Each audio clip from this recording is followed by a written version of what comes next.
So, traditional Jewish, Christian, or Muslim.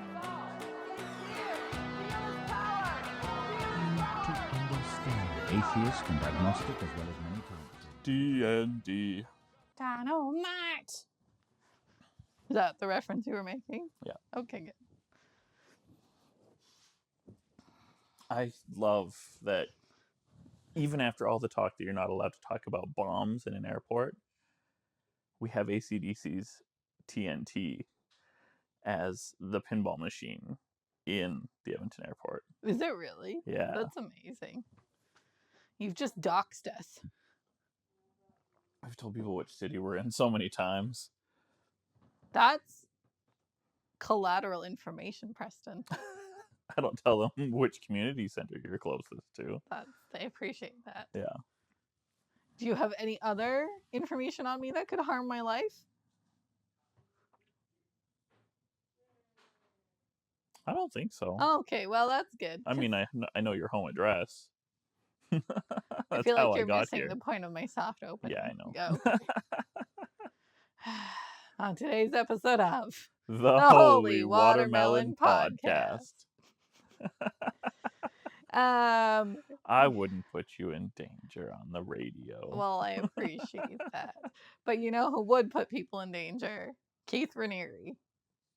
Is that how you say his name? Yeah, it's Raniere. I've been saying Raniere this whole time. It's Raniere. Because I haven't listened to anything. I've just been reading it. Oh, I obsessively watched The Vow. So. Okay, so Raniere, eh? Yeah, so we're talking about NXIVM today. If you don't know about NXIVM, this will be fascinating, but also there's a trigger warning for human trafficking, sexual assault, slavery, and branding of people. So if you don't want to hear that, thanks for listening to the opening. And we'll see you in a couple of weeks. Yeah. Yeah. So tell me about Keith. Weird dude. Mm-hmm.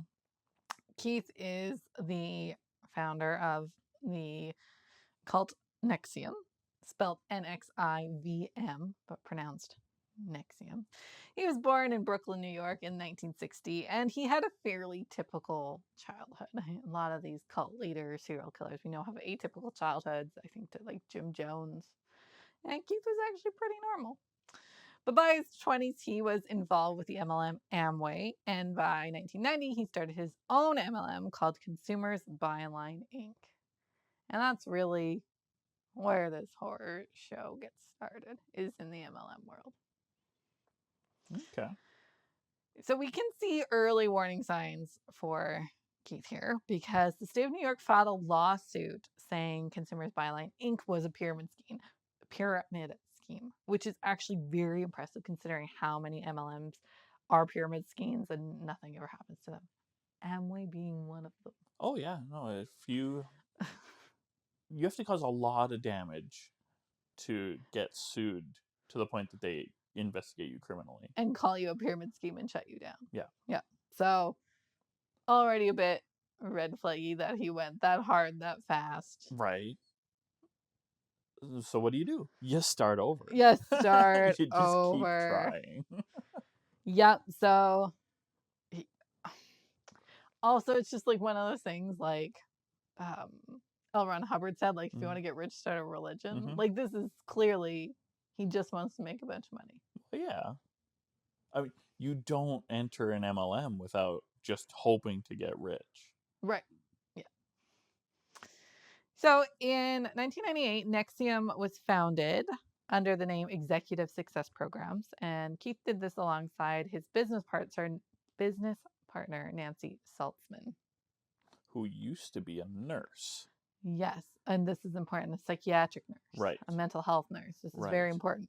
Yeah, we'll talk more about what weird stuff she was into later on. Yeah, so described by one member as a practical MBA, Executive Success Programs is a coaching program. Coaching sounds nice. Yeah, even the name. Yeah. Executive Success Program. I know there's lots of stuff out there. Oh yeah, no, I know life coaches. I know people who have gone into Business coaching coaches, programs. yep. And there's a very reasonable appeal to that sort of thing. You got to start sensible before you dive into the crazy. Right. All of this NXIVM stuff came to a head in 2020, but it was as early as 2003 that there were talks about NXIVM being more of a cult than a self-help group.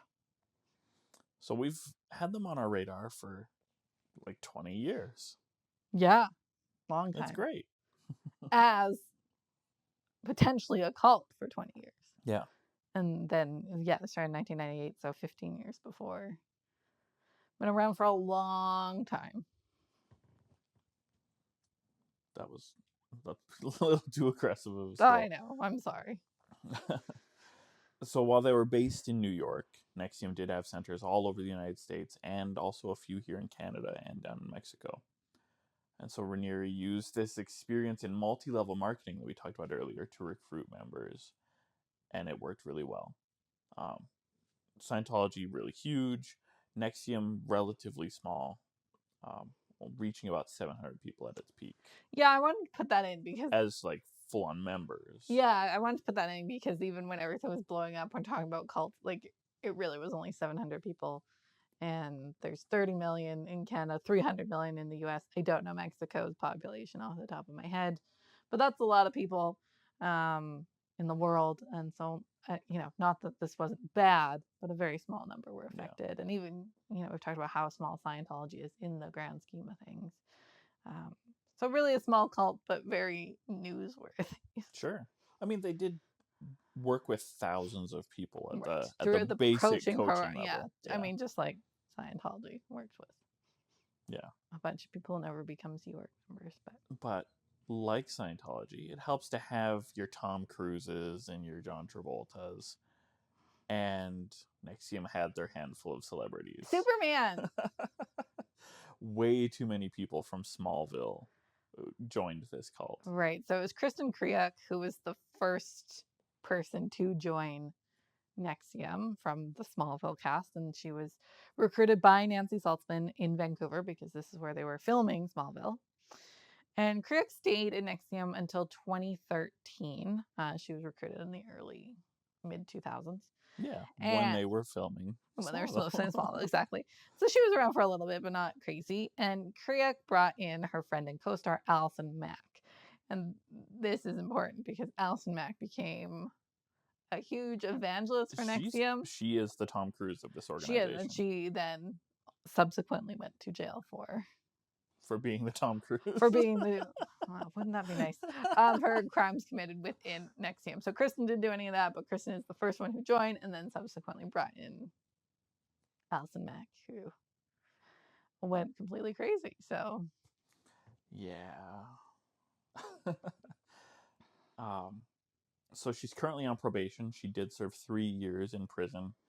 Her charges that got her in prison were racketeering and conspiracy for more racketeering. I've looked into racketeering previous to even looking at NXIVM, that it's so hard to nail somebody with racketeering, because the deal is that you have to, well, it's like one of my favorite anti-Christian memes is Jesus knocking on the door, you gotta let me in.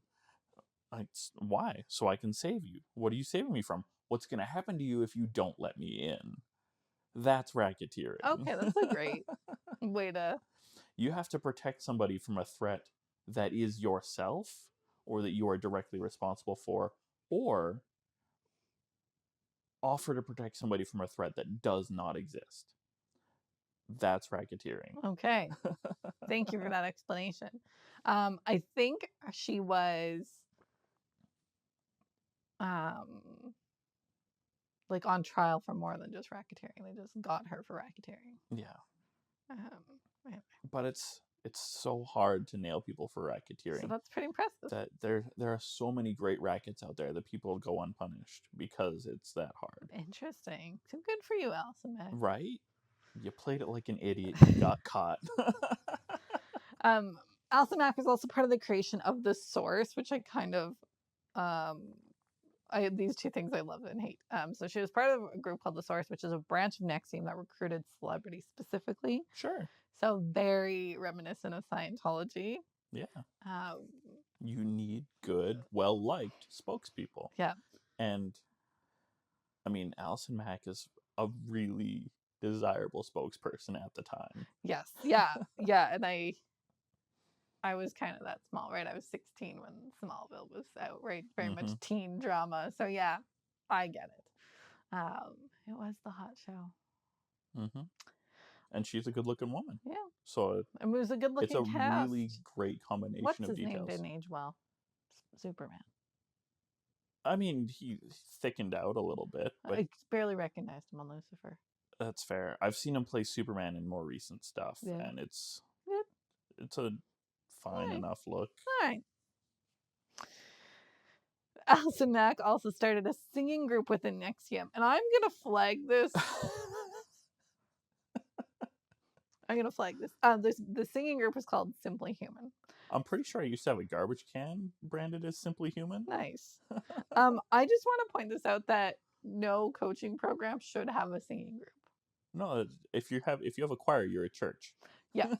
So this is actually part of the bite model, and I meant to make a note. We'll talk about the bite model throughout. Is are there worship songs or singing to get your brain only focusing on one thing? So if you're in a business or personal development program and there is a singing group, red flag, leave it. If you're in a church, fine. We know that's not always necessarily red flag for a church, but if you are in a professional program and they want you to sing, get up from your seat, find your nearest exit, and leave. I think it's a good plan. Yeah. If your workplace wants you to sing, leave. Not appropriate. I feel like Singing's fun, but not appropriate. I feel like Allison really had a good idea of how to start a cult. Yeah, because even the fact that she wanted to start the source, knowing same thing, that line with Scientology, and knew that a singing group would be, even in the early stage, even just as a community building piece. Yeah, she knew. She knew what she was doing. Yeah. Singing is a really good way to build a positive religious experience for people, which is not what you should be aiming for in a self-help group. What if God was one of us? No? Very nice. Thank you. Yeah, bold moves from Allison. There are other fairly famous people here too that are important. Yeah, and same thing. I just wanted to mention this to sort of show how far the reach was. That Keith was well funded. Members we're about to talk about, and yeah, nobody's immune. So Claire and Sarah Bronfman are daughters of Edgar Bronfman Sr. So this name wasn't familiar to me. No, but Edgar Bronfman Sr. is the Seagram's chairman, and he is a billionaire. There's not a lot of billionaires out there. So. At this time, there were fewer billionaires. Correct. So Claire and Sarah are heiresses. They have a lot of money behind them, and they joined NXIVM. Claire was actually sentenced to over 6 years and 6 years and 9 months in prison for fraud and conspiracy to harbor illegal immigrants in association with NXIVM. Right. I feel like I should clarify. She was a criminal before. Yeah, NXIVM had some really weird immigration practices. Yeah. So that's other prominent members. Again, maybe not famous, but financially nice people to have in your church. Yeah. I mean, you got to have some rich people. Start with celebrities that are moderate rich and get them to drag in the really ultra rich. Yeah. And then there was Nikki Klein from Battlestar Galactica. You're a big Battlestar Galactica fan, aren't you? No. Weren't you? What am I thinking of? I've watched probably the first season of the new-ish Battlestar Galactica. I mean, it's not that new now. We watched a couple seasons. Yeah? Okay, you're ahead of me then. Okay. I am aware of the old Battlestar Galactica, and I might not have even finished the first season of the new stuff. So I enjoyed it, but I never got into it enough to commit to it. Fair. Okay. But Nikki Klein was one of the founding DOS masters. That we'll talk about DOS later. But she actually married Allison Mack for immigration rights, and it is a legally well documented fact that is why they got married. Mm-hmm. It's a little sketchy.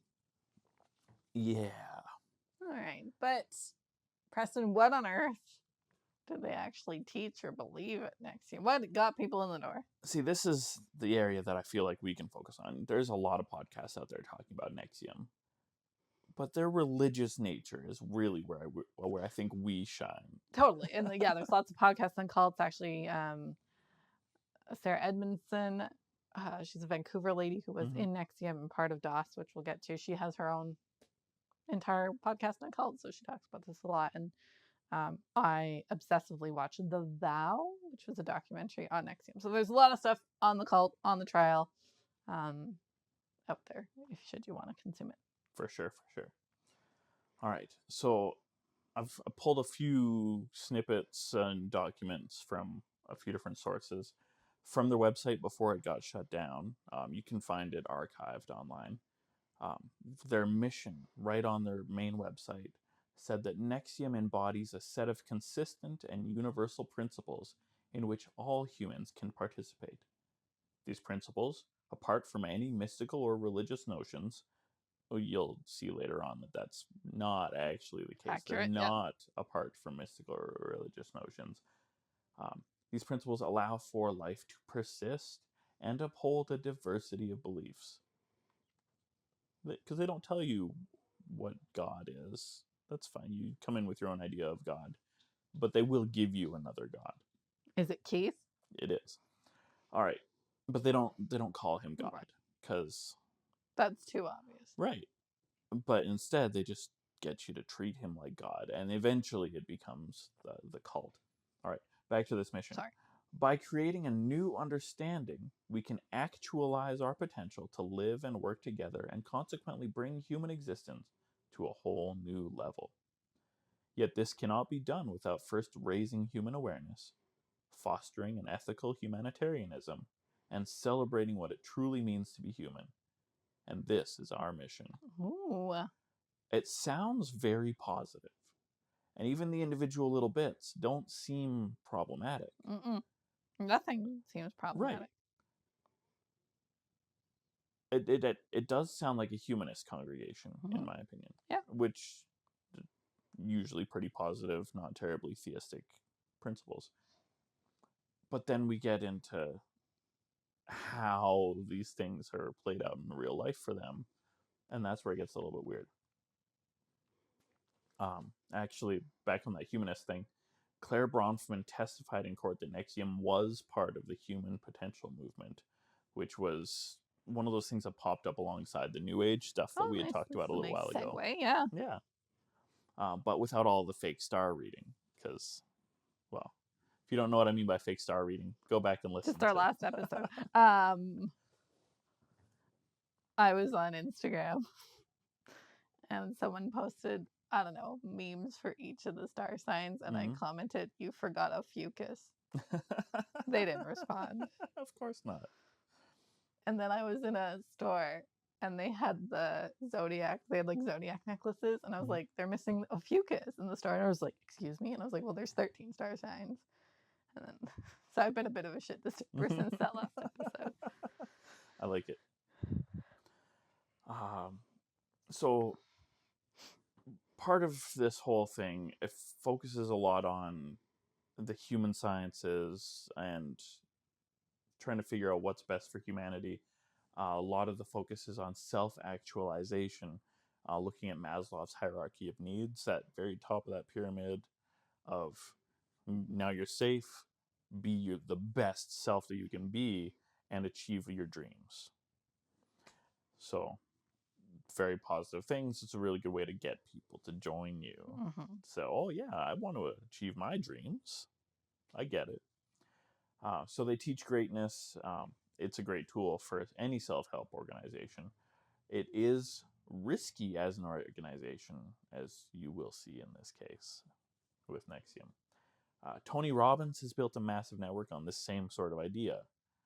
As far as I know, it isn't terribly culty. There are some people who really love Tony. This devoted following might be worth observation. I am not aware of it being the same sort of cult. I think he's problematic like any celebrity millionaire self-help Oh, person is yeah, problematic, but sure. if he wanted to brand people, he already would have done it. Right. He's been big enough for long enough. Long enough with a big enough following that if he wanted to, he would have. So, good guy Tony? Probably. Better guy Tony? At least. Okay. So NXIVM had a 12-point mission statement by Keith Raniere.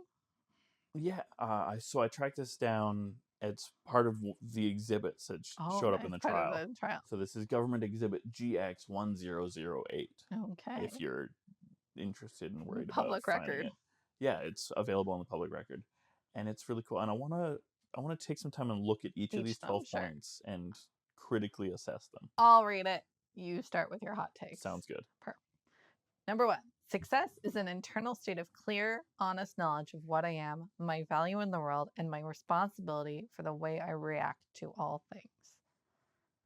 This is a really odd definition of success. I do really appreciate that it's not focused on, yeah, I made my $1 billion. It's not financially targeted here. Though I guess my value in the world is pretty nebulous. That's could the be one financial. I find problematic. Yeah. Because that's where you can really start to manipulate people. Absolutely. If someone doesn't know or has a skewed perception of their value in the world, it's easy to manipulate them. I actually agree with the response of you can only respond to life. Oh yeah, for sure. Right. So we're called they're dangerous. There's always a little bit of truth. Absolutely. It's hard to fool somebody without hooking them first. Right. And so you need that little bit of truth at the very minimum. And so parts of this are good. There are parts that are just wobbly enough that they will, in fact, cause problems. This one's a little bit problematic. Number 2, there are no ultimate victims. Therefore, I will not choose to be a victim. Yeah, that's a weird philosophical position. Again, I mean, I agree with you. Are the only, shit happens. Yeah. It's your responsibility to fix the shit that happened in your life. Doesn't mean you deserve it. Doesn't mean it wasn't shitty. Choosing not to look at yourself as a victim is, I'm going to say broadly, a healthy thing. Sure. There is positivity there. Doesn't mean that there aren't victims. Right. Yeah, you can have some really problematic interactions with people if this is something you're committed to. This lays the ground for victim blaming. Absolutely, it does. Which is where it's very problematic. Number 3, I am committed to be successful. I understand each of us must raise ourselves and thereby raises others as all others raise us. This is interdependence. Acknowledging interdependence, healthy thing. Hard to argue with that line. Committed to being successful. Again, we have a weird definition of success. A weird definition of success that isn't naturally inherently problematic, but is sufficiently ill-defined to be manipulation ammo. I actually don't hate the raise ourselves and thereby raise others and all others raise us. I don't actually hate that. Yeah, if you help the people around you, they'll help you when you need it, or you'll find better people to help you along the way. Yeah. And now, the problem with this is that it really facilitates an us-them dichotomy when you look at inside the cult versus outside the cult, and helping inside the cult and really neglecting your duties outside of your small culture group. But broadly, when interpreted and used correctly, I think, yeah, this one is pretty positive. Yeah. Number 4. Success in my own right is my earned success. That's a weird sentence. It is. True success cannot be stolen, copied, or received by happenstance. I will not masquerade as successful by these methods or any others. I will earn my success. Yeah. I like the idea of when something good happens, I earned it. That sounds nice. I don't think it's really that reflective of reality. I think we're getting closer to a definition of success Mm-hmm. because true success cannot be stolen, copied, or received by happenstance, right? So if you're wealthy and given wealth, you are not inherently successful, Right. right? I mean, look at Trump. He's burned almost every business he's started. Right. So I don't actually think that's terrible, right? Like, you earned your religious studies degree. Nobody can take that away from you. Right. It can't be transferred to me. I can't steal your knowledge. Right. That's something you can look at and be proud of and Yeah. a success in your life. It feels pretty good.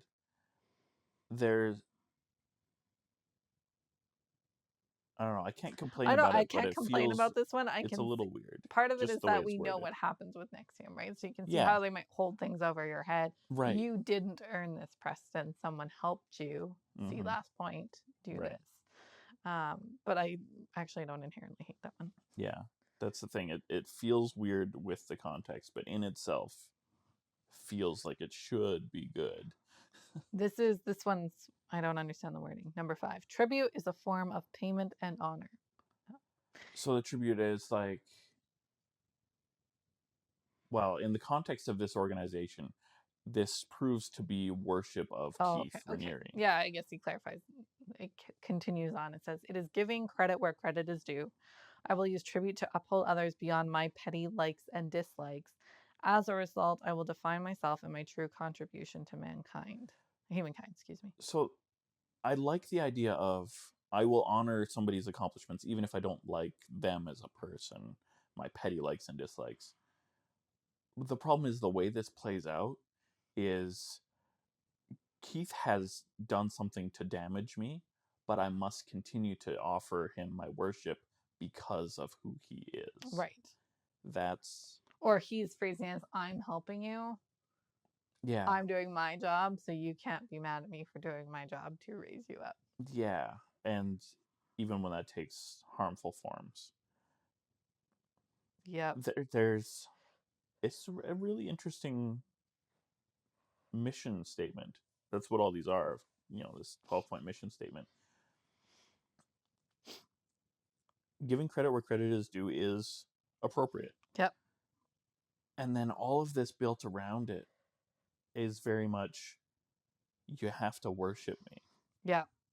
And I barely understand the last. As a result, I will define myself and my true contribution to humankind just by giving credit where credit is due. Yeah. That you will make yourself as a person who honors what is good. And so by being an honoring person, you'll be seen as an honorable person. Or is it potentially the way I'm reading it?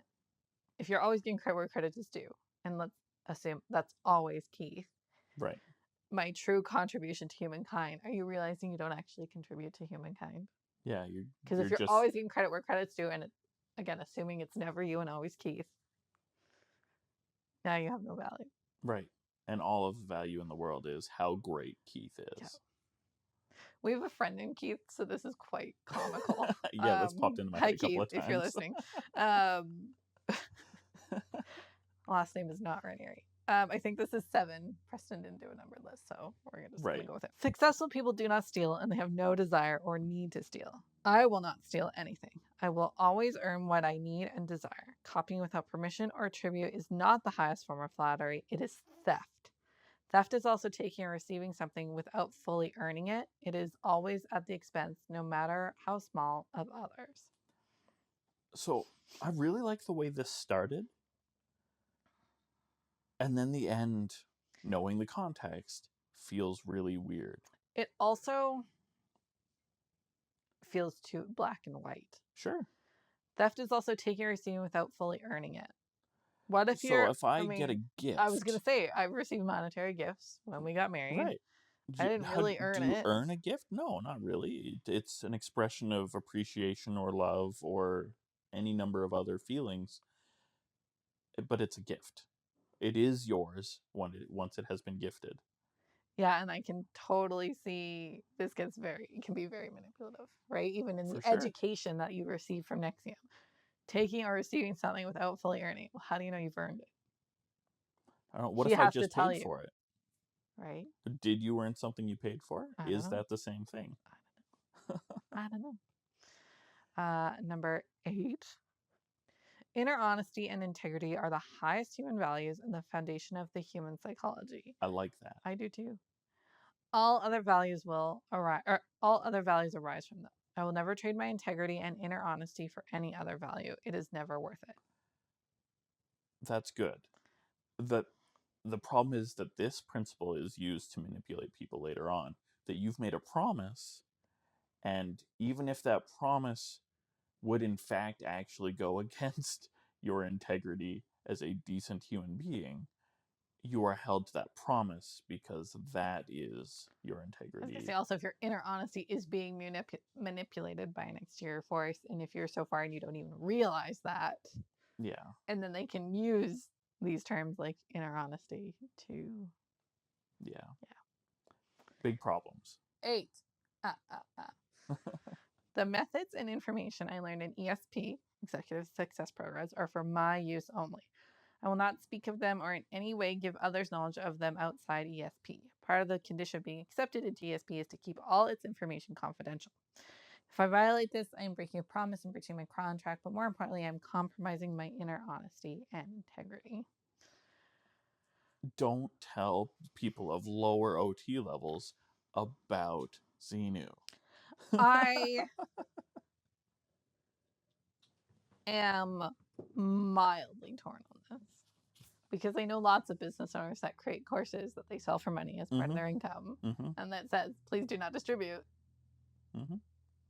But if it's genuinely helpful and you genuinely want to help somebody outside the organization, you're not allowed to do that. You've signed a contract not to do that. Right. And I guess, these people, these business owners that create courses, hope for the best. There's no way to track it. You're not signing contracts with them. Yeah. But And I do Keith kind of understand why, it's a business at the end of the day. Right. Very much so. Yeah. So Keith has filed patents around most of what's going on in ESP. Which, I mean, a lot of places they're still pending. A lot of places they've been rejected. But he did file patents all over the place to try to protect everything that is this organization. The thing is that so much of the content exists. Like, it's not, he doesn't have any unique insights into anything. Yeah. A lot of it comes from Nancy Saltzman's mental psychiatry background. Yeah. Psychiatry, psychology. I think she's a psychiatric nurse. Yeah, and hypnotist. We'll get into that later. But what I'm saying is nothing's groundbreaking. Like, you can't patent. Right, it's not that special. Yeah. Well, and that's the thing is, a patent is technically the inappropriate pursuit for what he has produced. Copyright naturally exists for anything you write, and then you can get a registered copyright that complicates things. But I mean, he still owns what he's written. So that's a weird mission statement, specifically, as opposed to just like a... Yeah. That's weird to put in your creed. Right? You know what I'm saying? Was my people will be faithful. My people will not share my secrets. Thou shalt not steal. Yeah, and that's what he's framing it as, is if you take this outside the group, you're stealing from me. Number 9. True success is never at the expense of others. As a successful individual, I will never envy another's success.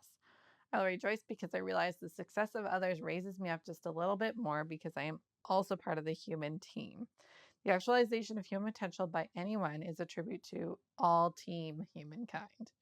If others are successful, I will protect their success against those who envy them. I pledge to purge myself of all parasite and envy-based habits and replace them with the habits of effort and interdependence. This phrasing is starting to get like, yeah, it's so like, even within the document, it starts like normal. Excuse me. Yeah. Like, by the end, you're like, this is weird. Well, and it gets even weirder. I can see. Yeah, if you take it at surface level, the value of the words linguistically, it actually sounds really quite positive. Just like thou shalt not covet your neighbor's wife and your neighbor's ass and your neighbor's house and your neighbor's goods. Dog. All of that. I covet my neighbor's dog. Sure. Yeah.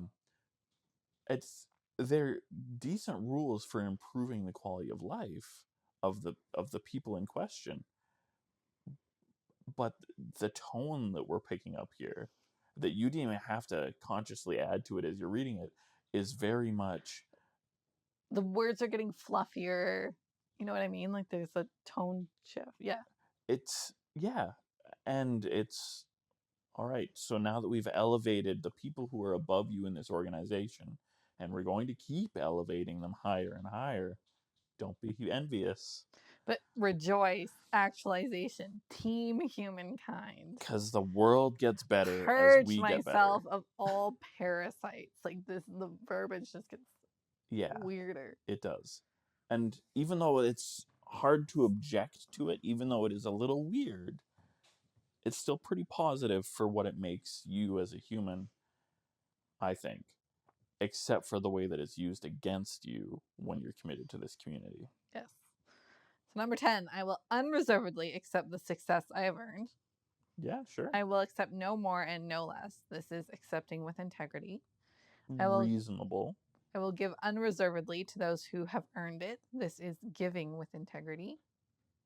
That is risky. Unreservedly is concerning. I mean, so if Keith is in this place of supreme authority, we never label him as a deity or a god, but he is the supreme authority, worthy of worship according to everything that you see practiced in this organization. So giving unreservedly, which means if he asks for anything, he's earned it. It's his. Well, we'll see that later. Yeah. I will accept with integrity as easily as I give with integrity. Well, that's nice. To not accept what I am worth or what I have earned is to devalue myself and thereby all others. That's a weird extension, but I don't know. I kind of see it. I can see how there are situations where it plays positively. I can see situations where that would play negatively. Sure. And shouldn't be putting negativity out into the world. Fair. Number 11, people control the money, wealth, and resources of the world. Accurate. Yeah. Can't complain about that other than the way that it's being handled. Yeah. It is essential for the survival of humankind for these things to be controlled by successful, ethical people. Those seem to be two very different things. Also, everyone's definition of success and ethics is different. Right. Right? There's an election coming up. Yeah. And some people think one's more ethical than the other. And I'll just leave it that vague. Yeah, because ethics is that fluffy. Vague. So that's why I don't like it. I pledge to ethically control as much of the money, wealth, and resources of the world as possible within my success plan. I will always support the ethical control of these things. That's so troubling. I like it, but because ethical is so nebulous. Everything in this whole point means what you want it to mean. And that is going to cause problems. Has caused problems. And it's funny because eventually his people aren't even allowed to have money, so also hilarious. But I've pledged to control as much money as I can. Well, you get $4. Use it wisely. And if I give everything to Keith, who is the most successful, most ethical paragon of perfection in my life, he is. That is friend Keith. Me controlling the money in an appropriate and ethical way. Right. Oh man, that's trouble. Yeah. And finally, number 12, a world of successful people will be a better world indeed. A world devoid of hunger, theft, dishonesty, envy, and insecurity.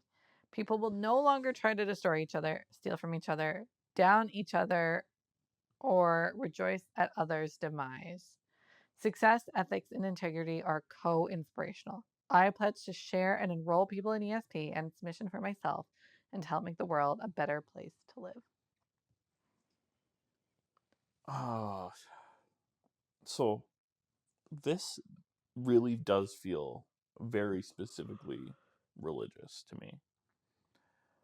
I mean, remember, the word successful is very nebulous here. But we've got a world devoid of hunger, theft, dishonesty, envy, and insecurity. We've got a paradise. And that as a goal, a target, is a good thing. Only religious organizations really try to promise this future. I mean, especially all of them, right? Yeah. Like, I've been in coaching programs and networking groups, and so they'll talk about some of them, Sure. but like they never talk about hunger or theft, or they might talk about dishonesty in a business perspective. Yeah, but that's kind of it. Yeah, that people will no longer try to destroy each other, steal from each other, or put each other down, or rejoice at each other's demise. That's paradise. Mm-hmm. And the next phrase, success, ethics, and integrity are co-inspirational. Sure. They all make each other better. They make the world better. This organization does not have the power and never had a shot at the power to make this promise reality, and couldn't even hope for it unless we were talking about a religion and a divine level of power to change the world. Yeah, and I mean, it's easy to compare this to Scientology just based on size. It's so easy. And the Scientologists talk about this a lot, that they actually think they're going to save the world. Yeah. Catherine Spallino, Mm-hmm.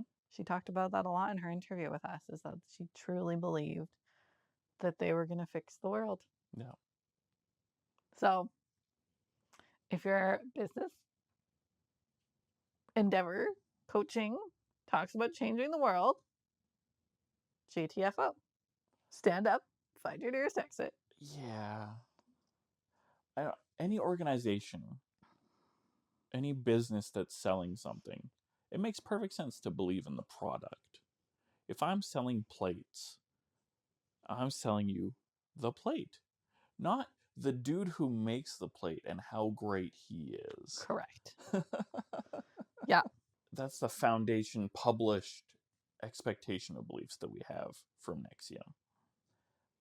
And then we have the reports of what's actually going on that I think is worth talking about. Faith healing, I feel, is a pretty religious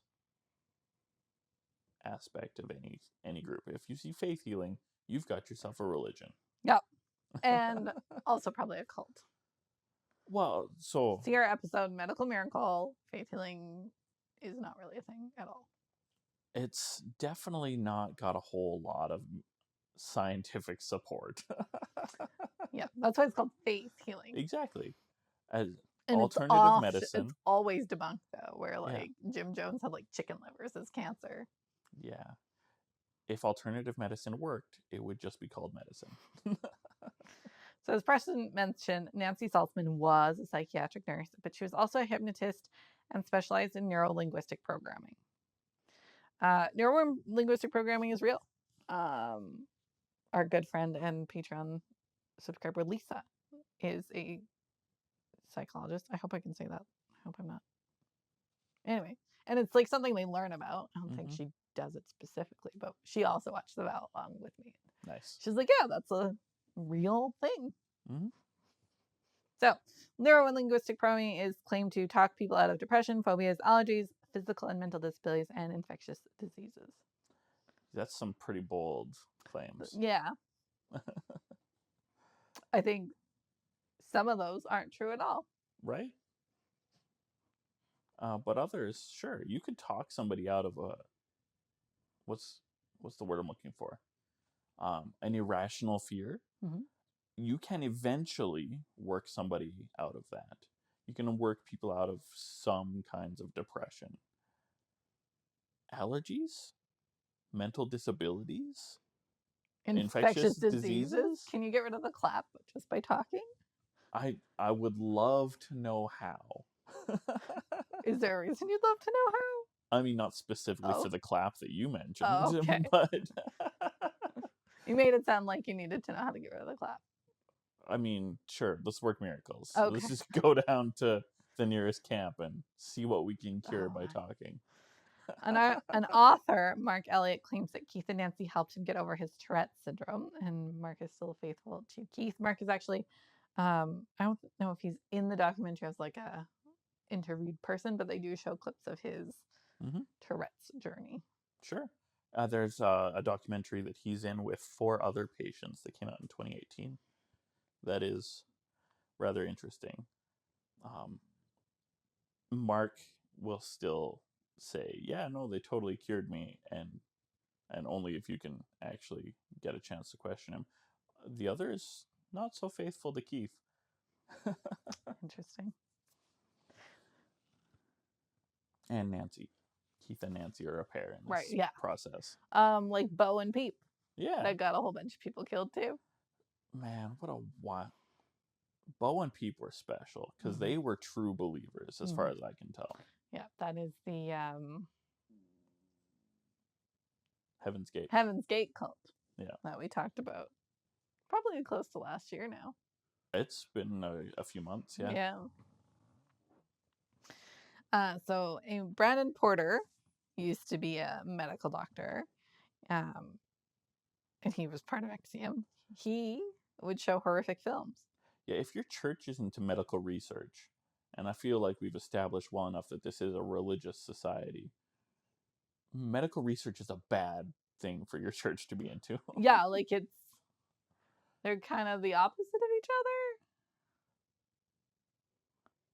other. I wouldn't say they're opposites. They definitely don't. If your church is pushing you to get involved in medical research, that's not the kind of sheep you want to be. I'm testing sheep. So yeah, Brandon Porter would show horrific films, including real decapitations to NXIVM members at Keith's request, just to see how they would respond. Yeah, that's cool. Nothing wrong with that. That would horrify me. Yes, that is in fact the goal. I expect, based on the context that we have now, that these people did not really react very poorly to the beheadings, or not as poorly as you might expect, because the torture that showed up later that these people helped carry out on each other. Or maybe it was a litmus test to see how far they had to go from this was the starting point. How far do we have to get to where they can ignore what goes on later? So I do have a question for you. Okay. We've talked about this before. You like horror, and you've seen body horror, and it doesn't bother you. Right. So would a real decapitation bother you? I guess it might depend if you know if it's real or fake. And it actually does make a huge difference. Because I can't watch any of this, as I've talked about multiple times on this podcast. I can't watch anything gory. Right. Watching a movie and knowing that it's fake for my entertainment, I mean, for a lot of people, that's still super messed up. Knowing that it's fake helps me to just accept it as entertainment, and yeah, this is fine. Watching somebody legit get executed on live video, and you can find these videos all over the internet if you really want to find them, that is an entirely different kind of seriously haunting stuff. Yeah, so in 2016, good old Brandon Porter allowed, can't say caused for our own legal defense, an unidentified mass outbreak at an NXIVM retreat, which went unreported at the request of NXIVM leadership. So we're talking an outbreak of like flu or the clap, or just a disease. Some sort biological of disease spread throughout all of the people at this retreat, and we don't know what it was for sure because we didn't hear about it until after it was gone, and the doctor on the scene never reported anything to any other officials. Okay. And it's hard to say why this happened. I couldn't find there. I did find one source that says he was fine, but I didn't find anything else to back that up. How? That he went uninfected while everybody else was sick. Anyway, Porter's medical license was suspended in 2019 Well, that's good. after much investigation. Another aspect of NXIVM was pressed upon notes religious education. Yeah. Which, of course, they're not calling themselves a religious institution, but like Sunday school, NXIVM members would attend classes about what sort of perfect world to hope for, but they would pay thousands of dollars to attend these classes. Oh man, I'm so glad that my Sunday school doesn't have a tuition. But there is a tithe. Sure, it's optional though. That's true. I mean, most religious donations are optional. I guess some are enforced in some groups, as you will certainly find in NXIVM. As you will find in NXIVM. Yeah, so they went to school to learn part of the success program. I mean, there is a bit of self-selection in NXIVM, which is really great. And I'm sure you've heard that there's secret handshakes in Masonry, and there's actually a few other religious organizations that have something similar. There are special handshakes for NXIVM. Nice. Yeah.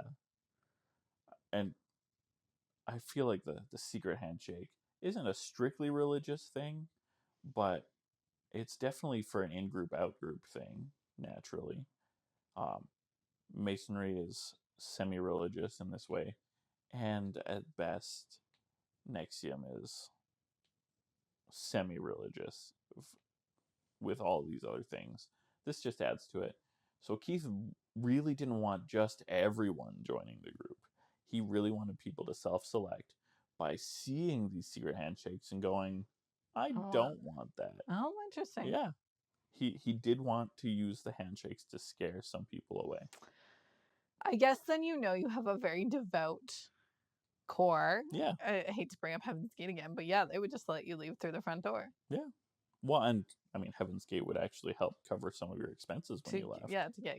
Make sure you landed on your feet. Yeah. NXIVM wasn't going to do that. No, and again, there is a point which we're about to get to where you really can't leave, even if you want to, if you go in far enough. Yeah,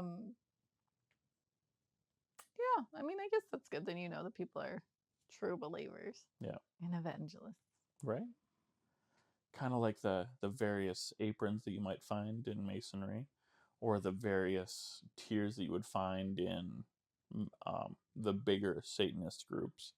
You've got a collection of visible tiers in NXIVM with colored and patterned scarves and sashes to show off, like a karate belt system, how much you have committed to the organization. How much you've learned, yeah.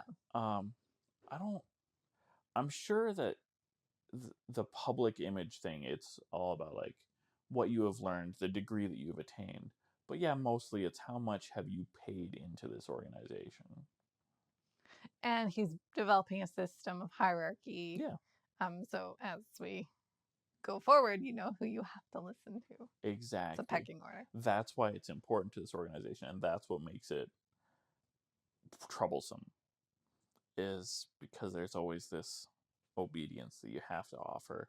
Tribute, we mentioned this before, gets a little bit weird. The idol tribute that we see in NXIVM, there's pictures of Keith everywhere. And for every meeting, and Nancy as well. Pictures of Keith and Nancy. So that in these classes and meetings, there would always be part of the program a tribute to Keith and Nancy. Because they're the gods. Mostly Keith. But yeah, because of how important they are, you pay tribute to them even in their absence. That's a cult. That's very religious, yes. And troubling. If your coaching program does that, I need you to stand up, find the nearest exit, and go. Leave. Yeah. So now, if you didn't think that was weird enough, there's a subgroup, inside group. Now they call it DOS in the vow. Mm-hmm. It's DOS, which is short for Dominus Obsequious Sororium. So I read in Rolling Stone, one of the things I picked up to study on this, that in 2003, 4, 5-ish, the dude who was writing on this was pretty sure DOS stood for dominance over submission, which is not what we have here now. We have learned more since then. Yes. I mean, he's not wrong from a surface level Sure. glance. So DOS was created by Keith Raniere and Alison Mack. And this is the sex cult part of NXIVM. Which is why Nancy wasn't part of it. Yeah, because Not they were invited. more... Nancy's a fine-looking middle-aged woman, but every other woman, all the women in DOS were young. I can't imagine any of them were more than 30 at this time in their lives. And thin. And blonde in the case of Alison Mack. And anyway. So the Nancy... thinness was also enforced. Horrifying. I'm not going to put down a woman just for being old, but Nancy was older, so she wasn't part of this. Yeah, because it was a sex cult. Sex cult, and Raniere was the only man in DOS, even though there were men in NXIVM. Right. Because it was his sex cult. His sex cult. This is where it gets creepy and weird, so trigger warning, like we should have done before. But there was a hierarchy of women with groups of slaves being led by masters. So this is the MLM format. Slaves were expected to recruit new slaves and thus becoming masters while also being slaves. It's your downline and your upline. Well, if you're going to put somebody down and make them feel subservient, you have to say, well, you can still feel good if you can recruit more people. And also, I went through this. Yeah. Right? Yeah. Anyway. Give people the hope that they can work their way up when in fact they'll never get higher in the chain. They'll just feel higher off the ground when they have more layers underneath. Exactly. Oaths of obedience were required, and Mack and Raniere were the top two in this pyramid. There was about 6 or 8 women that founded DOS. Nikki Klein was one of them we mentioned earlier on. Who did marry Alison Mack. But top of the pyramid, Mack and Raniere, and then 6 or 8 other women were the masters. Right. And you could pull people from all over the world. They didn't have to be American. It's amazing. Just marry them and call it good. And bring them over. Get them their green card. Yeah. Women in DOS were coerced into accountability by giving their masters, I hate using these terms. Sure. Collateral was the term they used, which included explicit photos and videos, access to assets, and personal information. And also, this is from the vow, they would even record you saying things that weren't true. Like, I hate my dad. And so that, if you don't hate your dad, but that it could be used against you at any time. If the women... so awful. Yeah. So the women did live up to the standards set by their masters. The very damaging collateral could be released to the world or the people that would be hurt by it. Right. Wild. So the women were also branded by an osteopath named Danielle Roberts. I've learned a little bit about the medical system in America. It sounds horrifying. Not that ours is. I like that it's universal. You've got MDs and you've got ODs. Osteopathic doctors don't have the same training as medical doctors. They can still do all of the same things medical doctors do because they've pressured the system to let them in. Interesting. Yeah. We don't have that distinction here. No. We'll call it a magic-based system.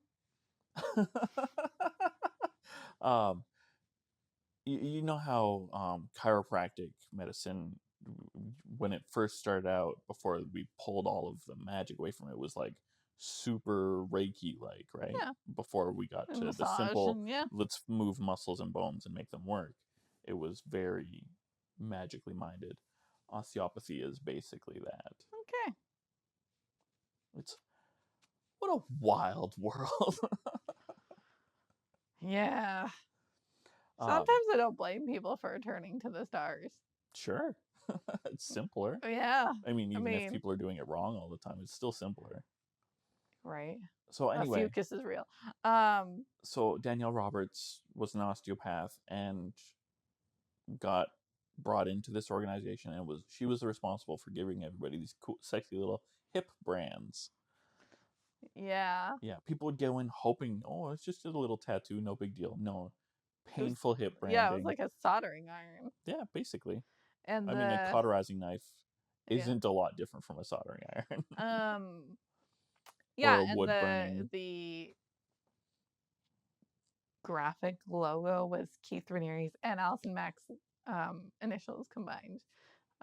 You can Google it if you want to. People have shown their brands online since, but Yeah, so it doesn't even look as painful because by the time they're taking these photos, they're healed up a little bit.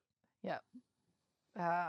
But yeah, awful stuff, and none of them did it. It's one of those weird things. It's kind of like the Flavor Aid at Jonestown. Nobody wanted to do it, but because everyone was doing it, they would hold each other down. They hold each other. This is horrible. TW. One of the accounts was, I think it was Keith was, or Allison was. Anyway, basically they were caught saying like, get their consent before you hold them down. And like get them like a recording or get them on camera saying I consent to being branded, and then you pin them down so they can't change their mind. Because you're gonna have to hold them down. Yeah, because there is no anesthetic or anything. Of course. But also then they don't get to change their mind. Right. Anyway, Roberts lost her medical license in 2021. Sarah Edmondson talks about in The Vow that, these women are stripped naked, pictures are taken of them as collateral, and then women are getting branded, and it's kind of like, what do you don't even have your clothes, you don't know where you are, they blindfold you so you can't get there. And I mean, it's so hard. I was like, what would you do in that situation? And when I was watching this, I'd run down the street naked.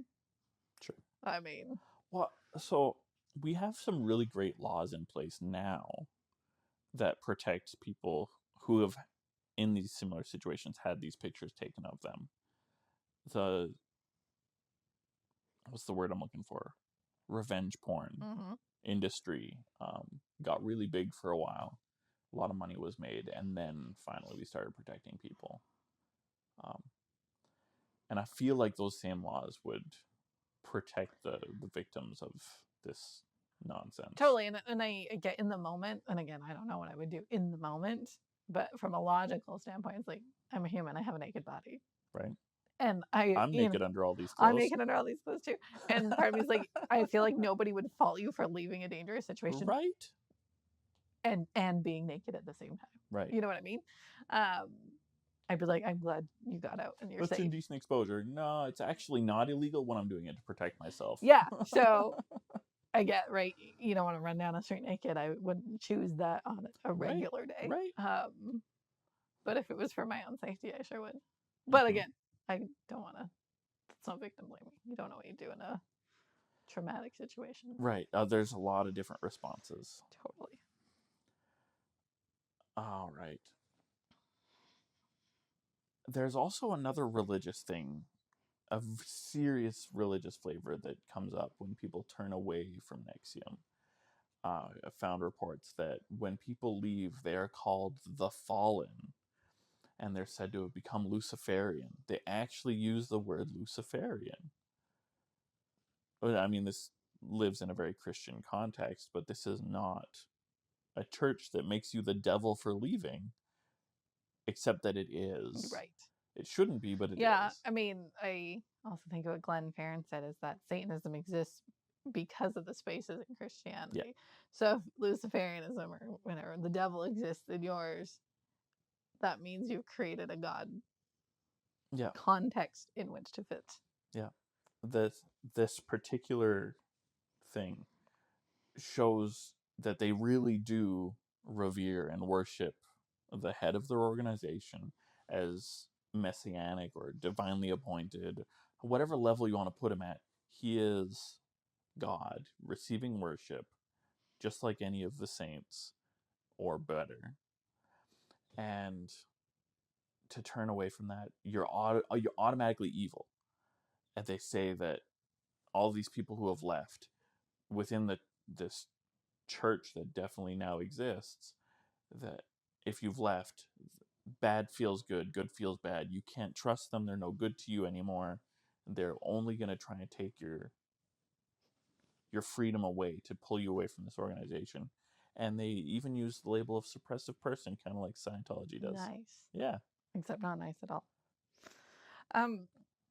I really want to talk about non-religious cults, because so often cults are in a religious context. And this was a cult that It claims to not be a religion, I was going and to say, therefore couldn't have been a cult. we're going to get into all these definitions. This is, and I do cite this as an example of a non-religious cult. I know. don't agree. No, I know, but we're going to get into Yeah, all the... we have to. And I think it's a good example because people shouldn't... Well, I don't go to church, so I can't be in a cult. Or whatever. I'm not spiritual. I'm an atheist. I can't be in a cult. But you can be. So I do use it as an example for a non-religious cult, and I know we're going to get into semantics and... Yeah, they don't talk about God so much, and it's not explicitly theistic, but if you're giving reverence to a person, that is your God. I think. Well, then what is reverence and worship, Preston? Right?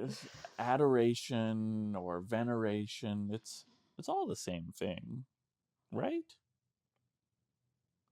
I've never found any definition for any of those words that doesn't seem to also incorporate the others. Correct. There's just such a gray area, right? We talked Sure. about... It's nebulous. This is it's fun. years ago, like when we started the podcast, we talked about what is worship and what is the God. And one of the things that I said is, well, you want something from the entity. Well, you want something from your boss. You want something from your parents. Are you worshiping them? Are you on your best behavior to get something from them? Is that worship? So, looks like worship to me. Looks like worship to Preston. So everything is worship. Yeah. I mean, you don't have to use the word God to make it a religion. Deity is such a foggy, fuzzy, nebulous thing that to say that that's a requirement in the classification doesn't seem reasonable to me. And I mean, part of this is because of just who Keith is as a human. Garbage. It takes on religious flavors, but if we look at the BITE model, it doesn't need to be religious to be a cult. Well, to be an authoritarian organization, right? Yeah, it's we've certainly got some dangerous authoritarianism here. There's no arguing that. Yeah. If they ask you to kill someone, it's a cult. So remember, I feel like a gang is a good example of a non-religious cult. If they ask you to kill someone, you have to wear specific things, secret handshakes. Well, so then we're dealing with authoritarianism. Right. A cult specifically is worship. So right. That's the weird thing about the word cult, is that this is such a great example of it, that we have a group that isn't advertising itself as religious, but does in fact turn out to be an order of worship that focuses on this great personality. That's the novelty of cult. Right. That cultus is a group that worships something, and here we have a group that shouldn't have been, but started. That is a cult, rather than this religious group that they're a cult. I mean, yeah, they are, but they're also a dangerous cult, a danger religion. Right, which is why we always talk about danger cults. Yeah, and this is a group that was surprising to find out it was a cult. We found out when it turned out to be a danger cult. Right. Yeah. So we've got Keith Raniere, who occupies this position of reverent and either adoring, fearful, or envious worship. It's going to be one of those three, depending on who you talk to. There might even be other nuance, but sexual. Oh, for sure. I don't. That seems to be the bare minimum for an academic classification of a cult. Is we have this object of worship venerated by an organized group of people. So you're just separating cult and authoritarian group by the cult of personality. Sure. the being. I mean, for me, any religion is a cult. Right. That's the academic definitions of the things, join them inseparably. Bare minimum, we've got ourselves a religious cult of personality around this figure of Keith, for sure. NXIVM has a doctrine of strict observance, that there is the best way to be. And a lot of philosophies will play with this too that aren't strictly religious, but the way that it's organized, the way it binds people together, that makes it religious, especially when connected to this cult of personality. The paradisiac worldview absolutely reflects what we can find in a typical religious expression. Most churches are going to talk about this perfect world that we hope for in this life or the next, whatever. For NXIVM, we don't talk about the next life so much. We talk about this life. And the goal is to make this world perfect. That doesn't make it less religious just because we're talking about this life, I think. And yeah, being an organized social group, very important to help connect these people who share this belief. Yeah. I think it's a religion. I like it. Alexander Stein, who has a PhD in the sociology of cults and the author of Terror, Love, and Brainwashing, said in 2017 that NXIVM qualifies as an authoritarian cult.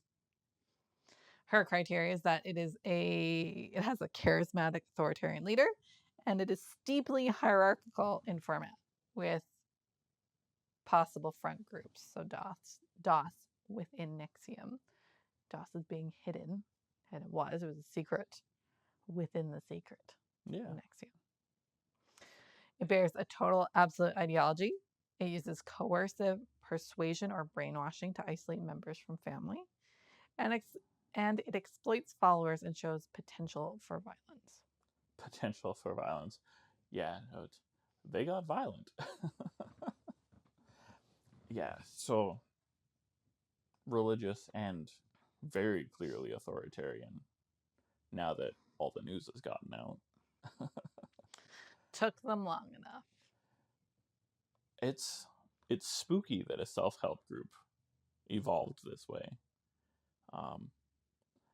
The MLM model even seems like a pretty reasonable way to build a self-help group. I don't love it, but I don't like it is functional business. the MLM format at the best of times. MLMs are... They're often accused of being cults. I mean, non-religious cults. Yeah, that's true. I've been to a few MLM meetings of people trying to get me to join. It feels culty. Yep. Sure. Yeah. Not usually a, hey, look at this person, but can I get you to worship yourself enough to join yourself or my the organization or yeah. We've been to a few too, but there are the one we went to an Amway one. We didn't know it was Amway at the time. Sure. And people were like giving standing ovations for people who like did nothing, who didn't even deserve it. Mm-hmm. Unsuccessful people. And I'm like, even in theater, you don't stand unless you're thrilled, and people are just standing because people came on the stage, and it's like, okay, settle down. Yeah, I've seen a lot of overuse of the standing ovation. Yeah. If you really appreciate that somebody has gone like way outside their comfort zone to speak, it's a nice gesture. But not before they've even opened their mouths. Yeah, definitely don't do that. This isn't a rock concert. Yeah. Anyway, Keith Raniere was convicted and sent to jail for 120 years. That's such a long time. I love it. I hope he doesn't make it through. I mean, medical science is getting someplace good. If he makes it through, then he might actually be worthy of worship because he is no spring chicken. He's 60. And he got 120 years in jail. He'll be 180 by the time he comes out. So yeah, I don't think medical science is going to help him. Not him. Achieve that. Yeah. I hope to make it to 180. Okay. I don't know if it's a reasonable hope, but I like to hope. Okay, I like that. Yeah, he's in prison in New York City. you can go wave at him from his window. Which people do. I know. Like a lot. I know. Yeah. I A lot think of the names both- we talked about earlier, I found on lists of people who went just to dance for him Yep. outside his window. Yep, people do that. So, yeah, if you were in Dawson, you were one of his sex slaves. I think you ended up dancing for him at prison. So, but that was 3 years ago. 4 years ago. He went to prison. So hopefully that's died down a bit. But I mean, even People still love him. but yeah, as I mentioned, Allison Max out of jail. Nancy Saltzman served just over a year in prison. She basically sold everyone out. And I will give you everything to save my own skin. And you know what? I don't disrespect her for that. Sure. Well, if people are doing bad things, throw them under the bus at the least provocation. Sure. So yeah, she only did a year, and then yeah, part of the vow is people still trying to rescue family members from the organization. So it's a crazy drug, NXIVM. Some people were very It into sounds like a drug. it. Right.